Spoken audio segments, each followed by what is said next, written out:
ડાંગ જિલ્લાના પોતિકા ઉત્સવ એટલે કે ડાંગ દરબાર મેળામાં આ વર્ષે થોડો ફેરફાર કરવામાં આવ્યો હતો।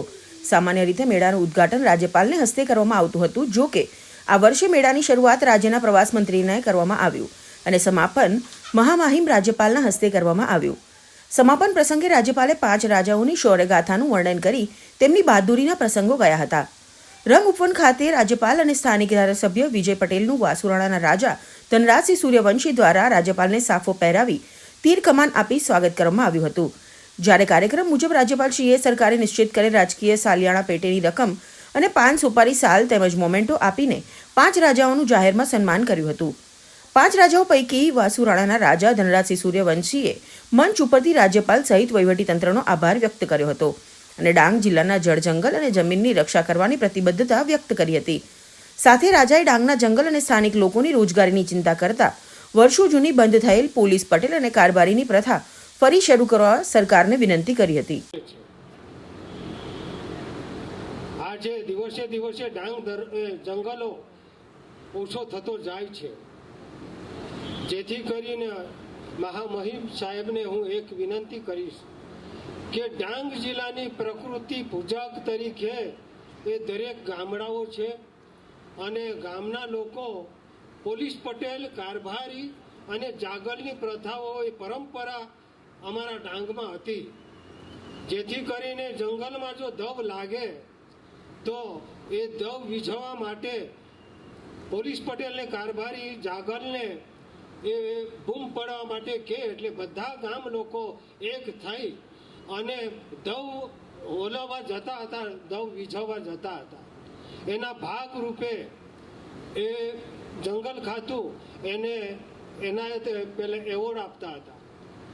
આજે એ પ્રથા બંધ થઈ છે, પરંતુ અમારો ડાંગ અંતરિયાળ ગામ છે અને ડાંગ જિલ્લામાં જંગલ ભરપૂર છે, જેથી એ બચાવવા માટે ફરી વાર પણ પોલીસ પટેલ કારભારીની પ્રથા ચાલુ કરે એવી માન્ય સાહેબને મારી વિનંતી છે।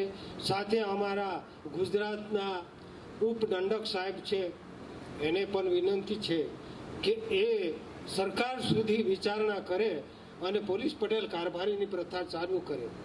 સાથે હું આટલું કહું છું, દુઃખથી કહું છું કે ઉનાળા પૂરતા લોકો અહીંયા આવે છે, એ ચોમાસા પૂરતા આવે છે અને એમણે મોટો હોદ્દો મળી ગયો છે અમારા ડાંગના લોકોને કે કોઈટા લઈને શેરડી કાપવા જાય છે।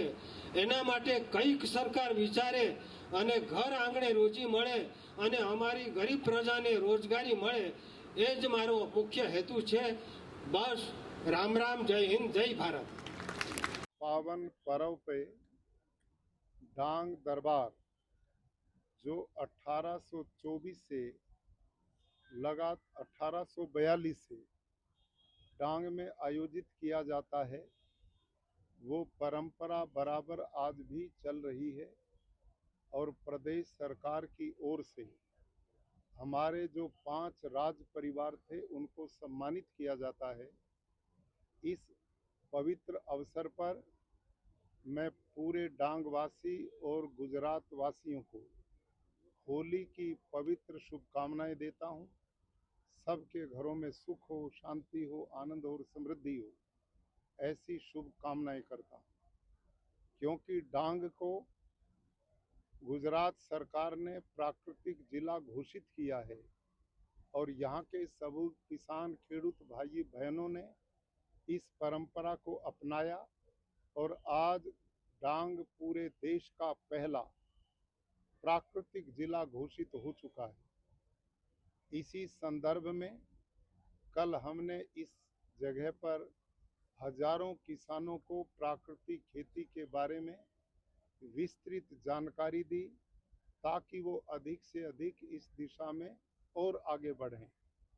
उसी के साथ मैं गोंडल मीर गांव में रात को रुका, वहाँ के स्कूल में निवास किया, एक आदिवासी परिवार के घर में भोजन किया, गांव में स्वच्छता अभियान चलाया और रात्रि में पूरे गांव के लोगों के साथ मैंने संवाद किया, ताकि वो अपने बेटे बेटियों को पढ़ाएं कृषि को उन्नत करें, पशुपालन को आगे बढ़ाएं और अपने जीवन को समृद्धि की ओर लेके जाएं। भारत के यशस्वी प्रधानमंत्री जी ने इस वर्ष भगवान बिरसा मुंडा की 150वीं जन्म जयंती को राष्ट्रीय गौरव दिवस के रूप में मनाया है और प्रधानमंत्री जी का प्रयास रहता है कि हमारे आदिवासी भाई और बहन तेजी से जिस गति से पूरा देश बढ़ रहा है वो भी उसी गति से समृद्ध हों, उन्नत हों, खुशहाल हों। इस दिशा में ये अभियान बराबर चल रहा और चलता रहेगा। धन्यवाद।